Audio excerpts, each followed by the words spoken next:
Pada abad ke-16 hingga 17 Masehi, Kabupaten Tulungagung yang dulunya dikenal sebagai Kadipaten Ngrowo atau Bonorowo memiliki penduduk yang mayoritasnya telah memeluk agama Islam.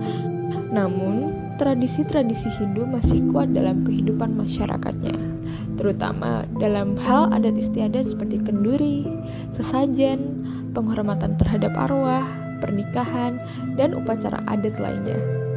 Kondisi inilah yang membuat sulit memisahkan asal-usul tradisi antara ajaran Islam dan Hindu. Dalam situasi seperti itu, muncullah seorang tokoh bernama Hasan Mimbar yang ditugaskan oleh Adipati Ngrowo I atau Kyai Ngabehi Mangundirono untuk menegakkan syariat Islam di Kadipaten Ngrowo. Tugas ini dibuktikan dengan surat layang kekancingan pada tahun 1652 Masehi. Setelah wafatnya Hasan Mimbar, kepemimpinan Desa Majan dilanjutkan oleh keturunannya, terutama para putranya secara turun-temurun hingga tahun 1979. Desa Majan memiliki status khusus sebagai desa perdikan setelah Indonesia merdeka, di mana kepala desanya juga menjabat sebagai seorang kiai. Salah satu tugas utama kiai ialah menikahkan warganya atau warga dari daerah lain yang memerlukan. Namun, pada tahun 1979, status Desa Majan berubah menjadi desa biasa setelah adanya perubahan administrasi pemerintahan.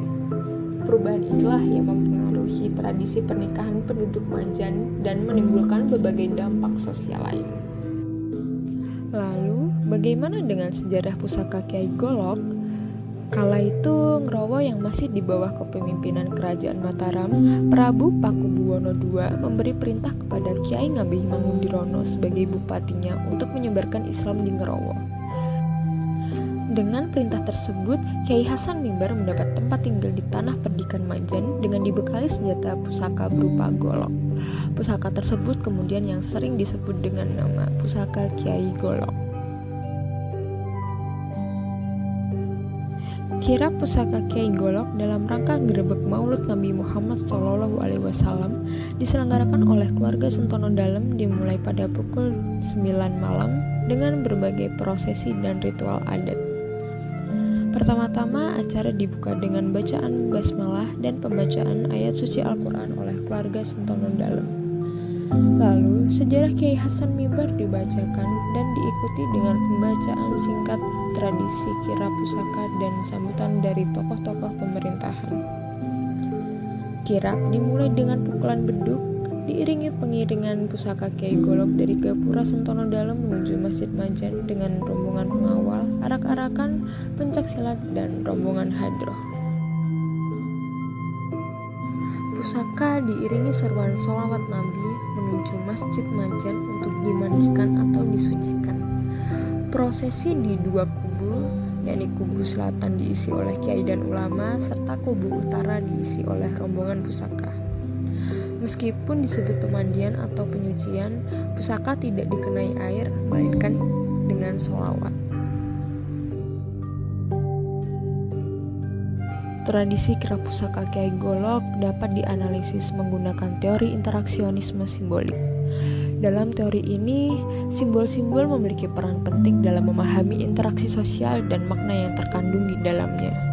Simbolisme Kyai Golok Majan menjadi pusat perhatian dalam tradisi ini, melambangkan nilai keberanian, kekuatan, dan perlindungan yang terkait dengan ajaran Islam tentang kepemimpinan dan keteladanan Rasulullah. Kyai Golok Majan tidak hanya dipandang sebagai benda mati biasa, melainkan memiliki nilai spiritual dan sejarah yang mendalam. Interaksi antara keluarga Sentono Dalem dan masyarakat setempat menjadi bagian penting dalam keberlangsungan tradisi kirap pusaka Kyai Golok. Sebagai penyelenggara, keluarga Sentono Dalem berharap dapat memperkokoh ikatan sosial dan spiritual antara keluarga mereka dan masyarakat melalui tradisi ini.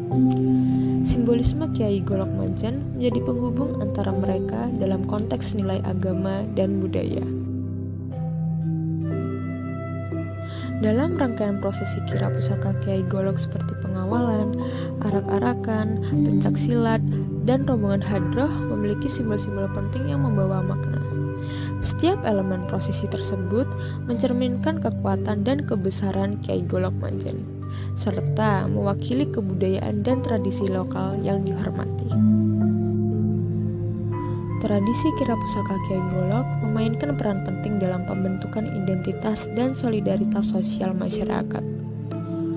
Simbolisme yang terkandung dalam tradisi ini membantu menguatkan rasa persatuan dan kebersamaan antar anggota masyarakat, serta memperkuat ikatan emosional dan spiritual mereka dengan nilai agama dan budaya yang diwakili oleh Kiai Golok.